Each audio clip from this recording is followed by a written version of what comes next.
Welcome back to our YouTube channel commerce studio. ಇವತ್ತಿನ ಕ್ಲಾಸ್ದಾಗ second PUC ಒಳಗೆ statistics subject ಮೇಲೆ ಯಾವ ಥರ ಪ್ರಾಬ್ಲಮ್ಸ್ ಕೇಳ್ತಾರ ಅಂತ ನೋಡೋಣ ಅಂತ. ಸೊ ಚಾಪ್ಟರ್ ವೈಸ್ ಹೋಗೋಣ.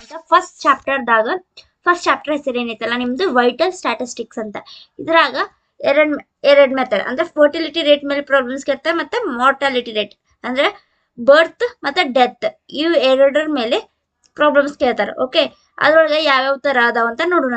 ಇದು ಫಸ್ಟ್ ಒನ್ ಏನೈತಲ್ಲ ಮೆಜರ್ಮೆಂಟ್ ಆಫ್ ಪಾಪ್ಯುಲೇಷನ್ ಫಾರ್ಮುಲಾ ಐತಿ. ಇದು P1 = P0 plus birth minus death plus I - E immigration minus emigration ಅಂತ ಇದು. ಓಕೆ, ನೆಕ್ಸ್ಟ್ ಫರ್ಟಿಲಿಟಿ ರೇಟ್ದಾಗ ಯಾವ್ಯಾವ ಮೆಥಡ್ ಅದಾವ ಅಂದ್ರೆ ಫಸ್ಟ್ ಕ್ರೂಡ್ ಬರ್ತ್ ರೇಟ್ ಐತಿ. Okay, first one. Next age specific fertility rate, total fertility rate, third one. Fourth one general fertility rate, fifth one gross reproduction rate. ಇವೇನಿತ್ತಲ್ಲ fertility rate ಮೇಲೆ questions. Next mortality rate ಮೇಲೆ same ಅವೇ ಇರ್ತಾವ, birth ಇದ್ದಲ್ಲಿ death ಅಂತ ಕೊಟ್ರ ಅಷ್ಟ. Crude death rate, age specific death rate, standard death rate ಇದೊಂದು ಏನೈತಲ್ಲ ಇದಷ್ಟ ಚೇಂಜ್. ಇವು ಉಳ್ಕಿದ್ ಮತ್ತೆ ಕ್ರೂಡ್ ಮತ್ತೆ ಏಜ್ ಏನೈತಲ್ಲ ಎರಡು ಫರ್ಟಿಲಿಟಿ ಮತ್ತೆ ಮಾರ್ಟಾಲಿಟಿ ಸೇಮ್ ಇರುತ್ತೆ. ಇವಾಗ ಒಂದು ಪ್ರಾಬ್ಲಮ್ ಬಿಡಿಸೋಣಂತ. ಎದ್ರ ಮೇಲೆ ಅಂದ್ರೆ ಮೆಜರ್ಮೆಂಟ್ ಆಫ್ ಪಾಪ್ಯುಲೇಷನ್ ಮೇಲೆ ಒಂದು ಪ್ರಾಬ್ಲಮ್ ನೋಡಿ ಹಾಕಿವಿ. ಈಗ first problems on measurement of population. ಈ ಫಸ್ಟ್ ಬರ್ಕೊಂಡಿವಲ್ಲ P1 = ಆ ಫಾರ್ಮುಲಾ ಯೂಸ್ ಮಾಡಿ ಈ ಪ್ರಾಬ್ಲಮ್ನ ಬಿಡಿಸೋದು. ಇವಾಗ the population of a city at the end of 2025 was 5,20,000. There were 20,000 births and 9,000 deaths in 2016. The number of immigrants was 20,000 and the number of emigrants was 12,000. Estimate the population at the end of the year ಅಂತ ಹೇಳ್ಯಾರ. So first formula ಏನೈತಿ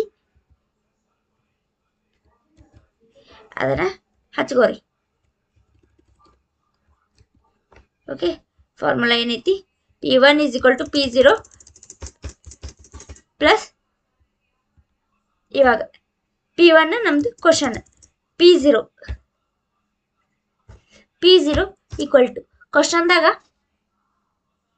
first amount ಕೊಟ್ಟಾರಲ್ಲ 5,20,000. ಇದು ನಮ್ದು ಏನೈತಲ್ಲ P0 ಇದ್ದಂಗೆ 5,20,000. Next birth in the amount there were 20,000 births. Next death D ಎಷ್ಟೈತಿ 9,000 death. Next number of immigrants ಅಂದ್ರೆ I = 20,000 and E ಎಮಿಗ್ರೆಂಟ್ಸ್ ಎಷ್ಟು ಜನ ಅದಾರ 12,000. ಕ್ವಶನ್ಯಾಗ ಅವ್ರು ಏನು ಕೊಡ್ತಾರ ಅದನ್ನೆಲ್ಲ ಹಚ್ಕೋತೀವಿ. ಇವಾಗ ಫಾರ್ಮುಲಾ ಪ್ರಕಾರ ಅವನ್ನೆಲ್ಲ ಹಚ್ಕೊಂತ ಹೋಗ್ತೀವಿ.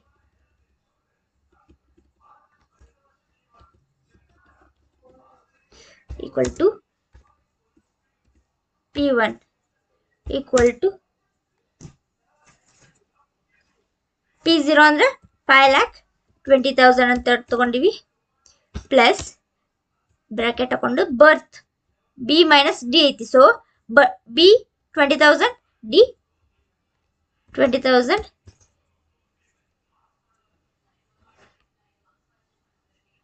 and D 9,000 bracket close. Next add. Next I - E. I ಎಷ್ಟೈತಿ 20,000 ಮೈನಸ್ 12,000 ಮಾಡ್ಕೊಂಡ್ರೆ ಫಸ್ಟ್ 5,20,000 ಆಸ್ ಇಟ್ ಈಸ್ ಮಾಡ್ಕೋತೀವಿ. First add 20,000 minus 9,000 11,000. Sorry yes 11,000 plus 20,000 minus 12,000 8,000. Okay, ಈಗ ಒಂದು ಮೂರು ಆ್ಯಡ್ ಮಾಡಿದರೆ 5,39,000 5,39,000 ಆನ್ಸರ್ ಆಗುತ್ತೆ. ಓಕೆ, P1 ಇದು ಆನ್ಸರ್.